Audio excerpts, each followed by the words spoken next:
Hello everyone, good morning. আমি শুক্তারা। কেমন আছো সবাই? আশা করছি সবাই খুব ভালো আছো। আমিও খুব ভালো আছি, আর একটু বেশি ভালো আছি তার কারণ আমি একটা জায়গায় যাচ্ছি আজকে যাচ্ছি আমি হসপিটালে। একটু অবাক হয়ে গেলে যে হসপিটালে যাচ্ছে অথচ ভালো আছে, তার মানেটা কি? তার মানেটা একটাই যে আমার একটা মাসি, সেই মাসির মেয়ের মেয়ে হয়েছে। মানে যার মেয়ে হয়েছে সে আমার থেকে একটু বড়, তো আমি ওকে দিদি বলি না, অনিতা বলেই ডাকি। মানে ওর নাম হলো অনিতা। তো অনিতার মেয়ে হয়েছে, তো তাকেই আমি আজকে দেখতে যাব, তাই যাচ্ছি কালনা হসপিটালে। তো চলো, রেডি হয়ে পড়েছি। খুব তাড়াতাড়ি ট্রেন আছে, 11টার ট্রেন। 11টা, তো 11টার সময় ট্রেন আছে, যেন তাড়াতাড়ি করে বেরোবো, যেহেতু 11টার ট্রেন। আর এখন যদি না বেরোই আমি ট্রেনটা পুরো ফেল করবো। তো চলো, একটু পরে দেখা হচ্ছে। তো এদিকে আমি ট্রেনে উঠে পড়েছি। আর কি বলতো, আমার না সত্যি কথা বলতে পাবলিক প্লেসে না ভিডিও করতে ভীষণ লজ্জা লাগে। আর তার মধ্যে আমার সঙ্গে কেউ নেই, আমি একা। সঙ্গে যদি কেউ একজন থাকে তবুও দেখবে সাহস থাকে, তবে একা একা না সাহস পাওয়া যায় না। তো যাই হোক, তারপরে চলে আসলাম আমি কালনা হসপিটালে। এটা হলো নতুন বিল্ডিং। আর এখানে এসে দেখো, প্রথমেই দেখিয়ে দিচ্ছি আমাদের পুচকুসোনাটাকে।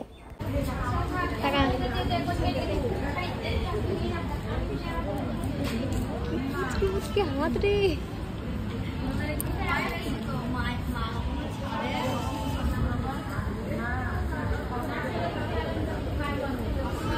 আসে তাকাও, দেখা যাচ্ছে না, কেউ অন্ধকার অন্ধকার লাগছে।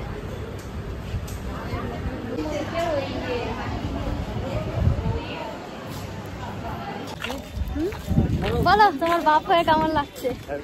হেভি লাগছে, দারুণ লাগছে। আর মাসি ওরা দিদা হলো না? মাসি আর আমি মাসি হলাম।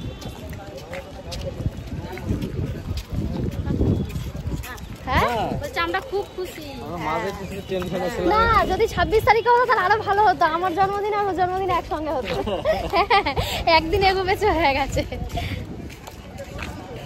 আমরা একদিনে ছোট বড়, ও বড় আমি ছোট। কালনা হসপিটাল থেকে বেরিয়ে আমার একটা কাজ ছিল সমুদ্রগড়ে। তো সেখানে যাওয়ার সময় এই পরিমাণে বৃষ্টি, আর বৃষ্টি এতটা পরিমাণে হয়েছে যে আমি পুরোটাই ভিজে গেছি। আমরা তিনজন মিলে কোনো রকম ধাত্রীগ্রাম মোড় পর্যন্ত এসেছি, তখন কিন্তু বৃষ্টি হয়নি। যখনই আমি ধাত্রীগ্রাম থেকে সমুদ্রগড়ে টোটোটা ধরেছি, আর তখনই যে টোটোটা যে ছেড়েছে, ছাড়ার বেশ খানিকটা পরই কিন্তু বৃষ্টি শুরু হয়ে গেছে। আর এতটা পরিমাণে বৃষ্টি, মানে কি বলবো। তারপরে টোটোওয়ালা খুব ভালো, সত্যি কথা বলতে উনি আবার সেই বৃষ্টির মধ্যে ভিজেই সমস্ত যে পর্দাগুলো আছে সেগুলো আবার নামিয়ে দিলেন। কিন্তু ওনার নামানোর আগেই আমরা একদম পুরো ভিজে একদম স্নান হয়ে গেছি। সমুদ্রগড়ে যাওয়ার একটাই কারণ, আমার বাবার একটা ফোন ছিল, সেটা খারাপ হয়ে গিয়েছিল। তো সেটাকেই গিয়েছিলাম ঠিক করার জন্য। ভাবলাম যে যখন কালনায় যাচ্ছি তাহলে ওখান থেকে একবারে ফোনটাকে ঠিক করে নিয়ে চলে আসব। কিন্তু যাওয়ার পথে এই অবস্থা। তারপরে যাই হোক, ফোনটা তো ঠিক হলো। ফোনটা নিয়ে আমি কোনো রকম বাইরে আর কি দাঁড়িয়েছি, মানে দোকানের বাইরে। তাও দেখছি বৃষ্টি, মানে এতটা পরিমাণে বৃষ্টি। যাই হোক, তারপর আবার কোনো রকম তো আমি আসলাম স্টেশনে আসার পরে দেখছি 3 ঘন্টা ট্রেন লেট। এবং 3 ঘন্টা থেকে বসে বসে আমি প্রায় বলতে গেলে পাগল হয়ে গিয়েছিলাম। এবং স্বাভাবিক, সারাক্ষণ যদি আমি বোবার মতো বসে থাকি তো স্বাভাবিক একটু তো কেমন লাগবে, তাই না? আর আমার কাছে একটা ইয়ারফোনও নেই যে আমি বসে বসে গান শুনবো বা কিছু করব। আর এত বৃষ্টি হচ্ছে, ফোন টোন কিছুই বার করছিলাম না আমি, শুধুমাত্র বৃষ্টির কারণে যে ফোন টোন ভিজে যাবে। আর তার মধ্যে সত্যি কথা বলতে আমি না বাড়ির বাইরে আর কি ফোন বার করতে ভীষণ ভয় পাই, যদি হারিয়ে যায় বা কিছু। আর আমার এমনিতে ভীষণ ভোলা মন। যাই হোক, 3 ঘন্টা কোনো রকম কাটালাম। ট্রেনের মধ্যেও সেই 1 ঘন্টা 10-15 মিনিট লাগে আমাদের সমুদ্রগড় থেকে ব্যান্ডেল আসতে। সারাক্ষণ বোবার মতো বলতে গেলে বসেছিলাম, এবং বসে থেকে থেকে সারাটা দিন যেহেতু বাড়ির বাইরে। আর এসে দেখছি আমার মাথাটা প্রচণ্ড পরিমাণে যন্ত্রণা। এবার কি করব, মাথা যন্ত্রণা হলে তো আগেই আমি মাথায় তেল দিই, কেননা মাথায় তেল দিলে তবু একটু মাথা যন্ত্রণাটা একটু হয়তো কমে। কিন্তু আমার মাথা যন্ত্রণা মানে বলার মতো নেই। মাথা যন্ত্রণা কমতেই চায় না যতক্ষণ না ওষুধ খাবো। কিন্তু মাথা যন্ত্রণা হলে তো আর ওষুধ খেতে নেই খুব একটা, তাই ওষুধটা খুব একটা খাই না। সকাল 10টা থেকে সন্ধ্যা 7টা পর্যন্ত বাড়ির বাইরে, আর সারা দিন না খাওয়া, কিছুই খাইনি। সকালবেলায় একটু চা আর বিস্কুট খেয়ে গিয়েছিলাম, আর রাস্তার মধ্যে একটা লেস আর বোধহয় একটা পেয়ারা কিনে খেয়েছিলাম। এই সব কিছু মিলিয়ে খিদেও ছিল পেটের মধ্যে প্রচণ্ড পরিমাণে, কিন্তু খাওয়ার কোনো জায়গা ছিল না। মাসি আমাকে বলেছিল একটু ভাত খেয়ে নিতে, কিন্তু আমিই খাইনি। আর না খেয়ে যে কতটা বড় ভুল করেছি সে একমাত্র আমিই জানি। সারাদিন খিদের জন্য ভীষণ কষ্ট পেয়েছি। আর সমুদ্রগড়ের জায়গাতে মানে খাওয়ার এমন কিছু নেই, আর তার মধ্যে আমি গেছি এমন টাইমে যে তখন সমস্ত দোকান বন্ধ হয়ে গেছে। তো যাই হোক, তখন যদি খেয়ে নিতাম মাসির কথা শুনে তাহলে হয়তো একটু ভালোই হতো। আর কি বলতো, খেতেও না একটু লজ্জা লাগছিল। আশেপাশে এত মানুষ যে আমাকে চিনতে পেরেছে, মানে বলে বোঝাতে পারবো না।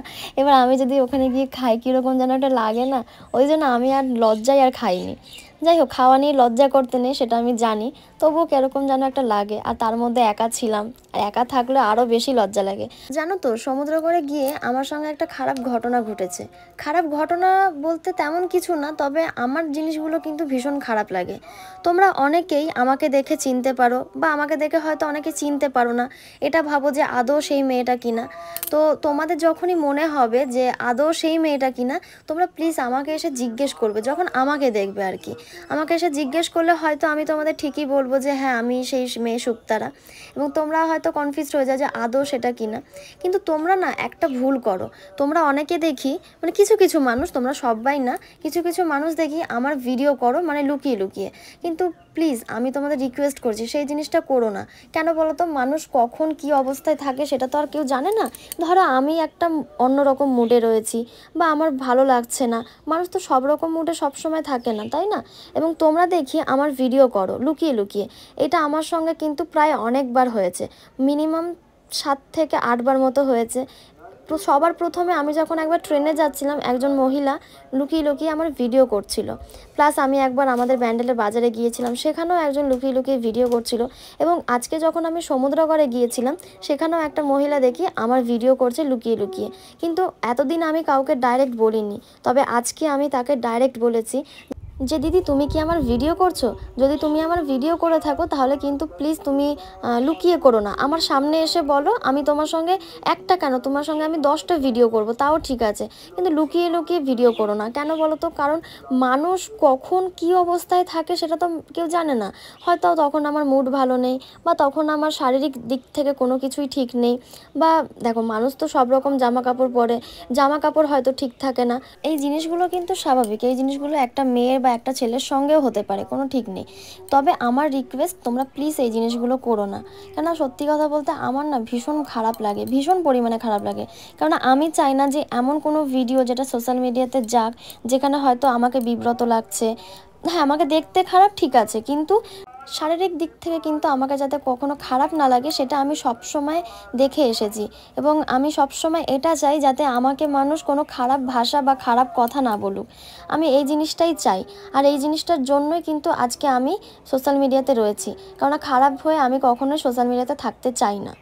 আমি যখনই রাস্তাঘাটে বের হই তখনই কিন্তু তোমরা কেউ না কেউ আমাকে ঠিকই দেখে চিনতে পেরে যাও, আর সেটা কিন্তু আমার বেশি ভালো লাগে। তাই আমি চাই যারাই আমাকে চেনো না কেন তারাই আমার সাথে এসে কথা বলো, দেখবে তোমাদেরও ভালো লাগবে প্লাস আমারও ভালো লাগবে। কিন্তু লুকিয়ে ভিডিও করাটা না আমার একদম পছন্দ হয় না। যাই হোক, তোমাদের সঙ্গে আমি এই কথাগুলো শেয়ার করলাম বলে প্লিজ তোমরা আমাকে কেউ খারাপ ভেবো না। এদিকে দেখো, সারাদিন আমি বাড়ির বাইরে কাটিয়ে আমার চোখ মুখের অবস্থা কিন্তু খুবই খারাপ। এখন যদি আমি একটু না ঘুমোই তাহলে কিন্তু এর থেকেও বেশি আমার শরীর খারাপ করবে। তো যাই হোক, আজকের ভিডিওটা কিন্তু আর আমি এগোতে পারলাম না, কেননা খুব ঘুম পাচ্ছে। তো চলো, আজকের ভিডিওটা এই পর্যন্তই। দেখা হবে তোমাদের সঙ্গে নেক্সট একটা ভিডিওতে। আর হ্যাঁ, পারলে কিন্তু প্লিজ তোমরা আমার চ্যানেলটাকে সাবস্ক্রাইব করে দাও, আর যদি ফেসবুক থেকে দেখে থাকো তো ফলো করে দাও। টাটা।